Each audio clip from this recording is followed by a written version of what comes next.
शाळेचा डब्बा म्हणजे फक्त जेवणाचा डब्बा नसतो, तर त्यात आईची काळजी, प्रेम आणि मुलांसाठी केलेली धडपड भरलेली असते. रोज सकाळी एकच विचार मनात येतो, आज डब्यात असं काय द्यावं की मुलांनी ते आवडीने खावं आणि डब्बा रिकामा घेऊन यावा. म्हणूनच आज आपल्या ग्रे किचनमध्ये बनणार आहेत चविष्ट, पौष्टिक आणि इन्स्टंट असे रव्याचे अप्पे. अगदी कमी वेळात आणि घरगुती साहित्यात तयार होणारी ही रेसिपी मुलांनाही आवडेल आणि आईची सकाळची घाई कमी करेल. चला तर मग आईच्या मायेने भरलेला आजचा शाळेचा डब्बा लगेचच तयार करायला घेऊया. त्यासाठी इथे एक छोटी वाटी बारीक रवा मी ह्या बोलमध्ये घातलाय. आता त्याच वाटीने अर्धी वाटी दही यातच घालायचे आणि हे ताजं दही आहे. थोडंसं आंबट असेल ना तरीही चालणार आहे. पाव कप पाणी घातलं आणि आता हे छान असं विस्क करून घेऊया या विस्करच्या मदतीने. आता कोणी विचाराल की दही वापरायची गरज आहे का, तर हो, आपण हे इन्स्टंट अप्पे बनवतोय त्यामुळे याच्यामध्ये दही वापरायचंच. त्यामुळे आपल्या अप्प्यांना जाळी छान सुटते आणि टेस्टही खूप भारी लागते. तर बघा, थोडंसं हे मिक्स करून घेतलं. त्यामध्ये पाणी कमी वाटते म्हणून अजून थोडं पाणी याच्यामध्ये घालूया. तर याचं बॅटर बनवण्यासाठी एकूण किती पाणी लागणार आहे हेही मी तुम्हाला पुढे सांगेनच. आत्ता हे बॅटर बनवताना यामध्ये मीठ वगैरे काहीही घालायचं नाही.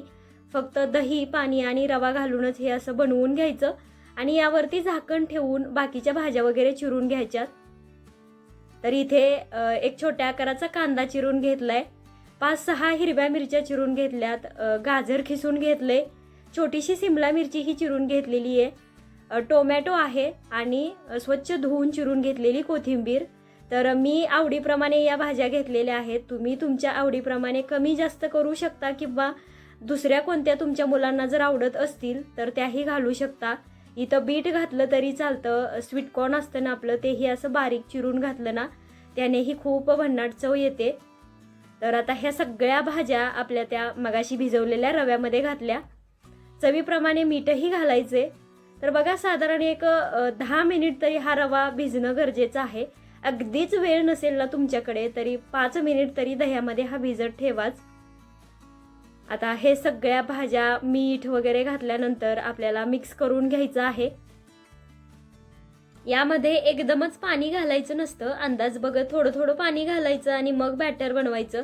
नाहीतर जर हे जास्त पातळ वगैरे झालं ना तर मग आप्पे छान असे फुलत नाहीत.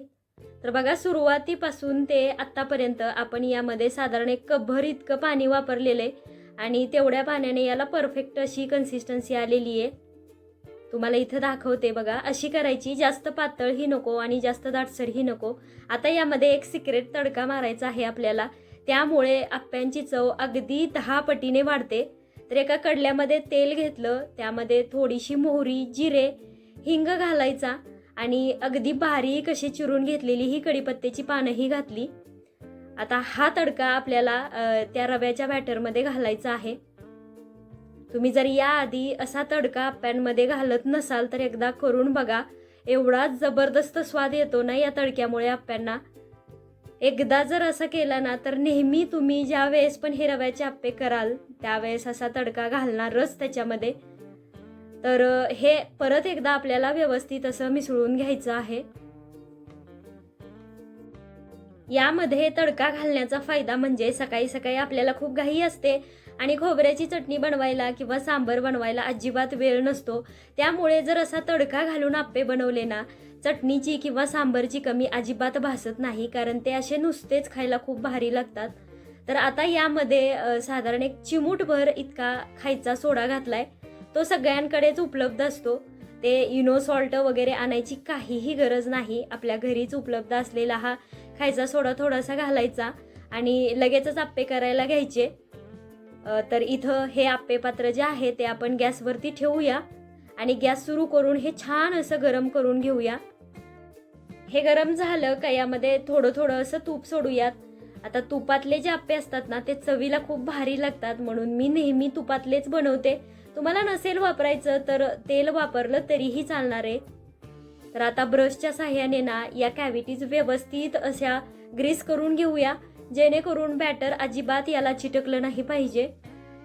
आणि परफेक्ट जाळीदार आणि फुललेले असे आप्पे बनवण्यासाठी एक महत्त्वाची टीप इथं सांगते की बॅटर घालण्याच्या आधी हा आप्पे पॅनना एकदम व्यवस्थित असा गरम झालेला पाहिजे.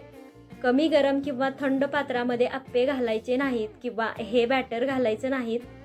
तर बघा एक एक चमचा मी बॅटर घालते यामध्ये.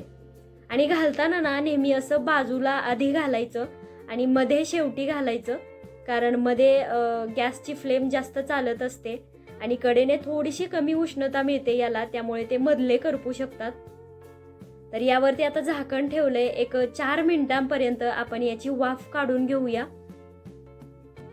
आता उघडून पाहिले तर बघा किती सुंदर असे आपले हे आप्पे फुललेले आहेत. आता एखाद्या चमच्याच्या, चाकूची किंवा कशाच्या तरी साह्याने ना असे हे पलटून घ्यायचेत.